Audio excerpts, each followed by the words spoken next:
அனைவருக்கும் வணக்கம். இன்றைய பதிவில் தொழிலாளர்களால் அல்லது வேலையாட்களால் முதலாளிக்கு யோகம் உண்டா? ஒரு வித்தியாசமான தலைப்பில் தான் பார்க்கணும். வேலைக்கு தேர்ந்தெடுக்கிறப்ப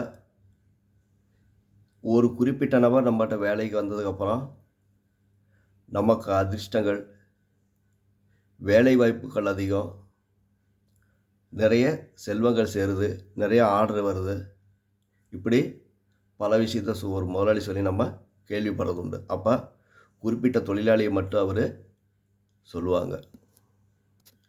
இது ஏன் அப்படிங்கிறத ஜாதகத்தில் கண்டுபிடிக்க முடியுமானாக்கா நிச்சயமாகவே முடியும். ஒரு ஜாதகத்தில் லக்னத்திற்கு 9ஆம் இடத்து அதிபதி 11ஆம் இடத்தில் இருந்து,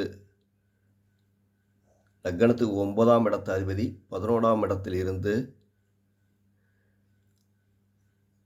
திசை நடத்துகின்ற நேரத்தில் இவர் வேலைக்கு போனார் அப்படின்னா அந்த முதலாளிக்கு யோகம், அதிர்ஷ்டங்கள் நிறைய கிடைக்கும். அடுத்தது லக்னத்திற்கு 3ஆம் இடத்தில் ராகு பகவான், 6ஆம் இடத்தில் ராகு பகவான், 11ஆம் இடத்தில் ராகு பகவான், எந்த லக்னமாக இருந்தாலும் சரி 3, 6, 11 ஆகிய இடத்துல ராகு பகவான் இருந்து அந்த ராகு பகவானை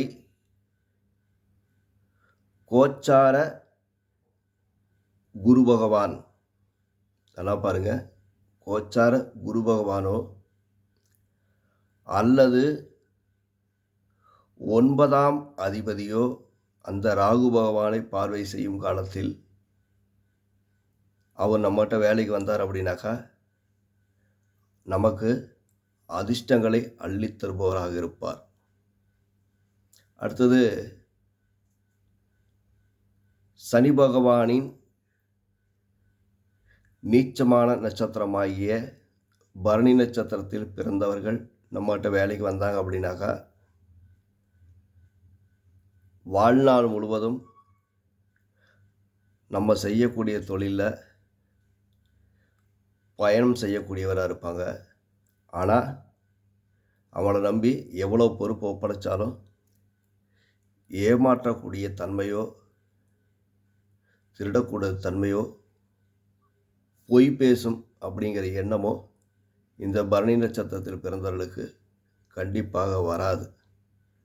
அப்போ ஒரு வேலைக்கு ஆட்களை தேர்ந்தெடுக்கிறப்ப பரணி நட்சத்திரத்தில் இருக்கிறவங்கள வேலைக்கு தேர்ந்தெடுத்தீங்க அப்படின்னா வாழ்நாள் முழுவதும் உங்கள் கூட ட்ராவல் பண்ணுவார்.